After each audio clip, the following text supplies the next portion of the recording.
and to give apologies for Minister Harris, who was And I convey Minister Harris's apologies. I I think, first of all, on the issue of Minister Harris, I hope to be himself. I apologise for the Minister who's not here. I'm not sure where he is.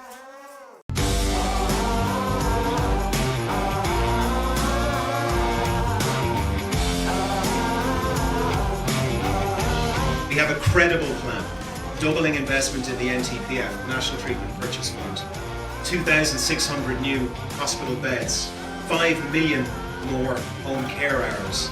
It means actually getting going on the 4 maternity hospitals, 4 new elective hospitals.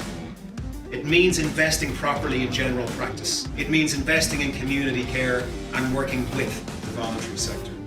Fianna Fáil is setting an ambitious target of recruiting 800 to 1,000 new hospital consultants.